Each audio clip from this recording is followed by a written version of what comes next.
Hello, isn't it amazing weather at the moment? Sun is shining, but it can be a mixed blessing for those of us who are suffering with hay fever, me included. You know, the pollen counts on some days have been really high, itchy eyes, runny nose, and you feel quite shattered at the end of the day. So let's talk about prevention before treatment.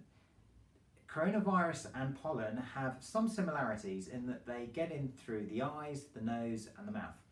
So what can you do? Well, you know, the nice thing is that a lot of us are wearing masks at the moment, and this will help to some degree for as far as your nose and mouth is concerned. But a good old favourite of mine is advising patients to apply a bit of Vaseline, and it can feel a bit odd, but if you put a little bit of dab of Vaseline into each nostril in the morning, that Vaseline is going to trap the pollen and then prevent it, affecting the lining of your nose and then therefore your body in general. The other thing you can do is wear sunglasses. Now when it's sunny you're naturally going to do that, but try and keep them on because that will give you some degree of protection, particularly the wraparound glasses. Now when you get indoors, if you've been outdoors and you go home, you should really take off your clothes, put them into a bag and then take them to the laundry area in your house because they have trapped lots of pollen, and if you continue wearing those around the house you are exposing yourself to that pollen. Likewise, you know, can't make people keep your windows closed all day, but you might want to in your window during the day because otherwise pollen is coming through the window and settling on your bedclothes. One thing you can do, particularly if you do feel you need to keep the windows open in this heat, is actually have a separate sheet which you cover over your entire bed, including the pillow.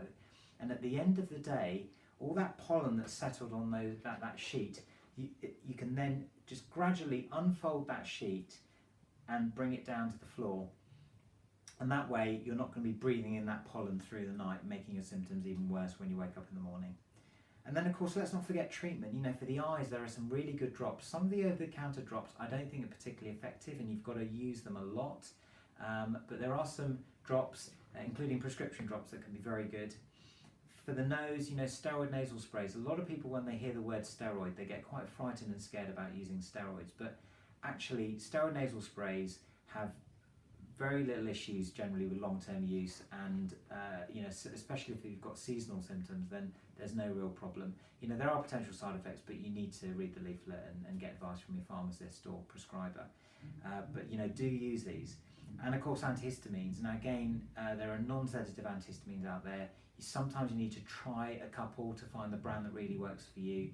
Generic is as good as the brand name, so just buy generic because it's cheaper.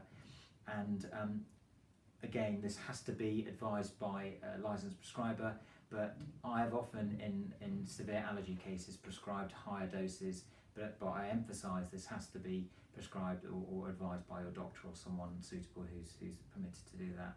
But again, you know, sometimes that's required.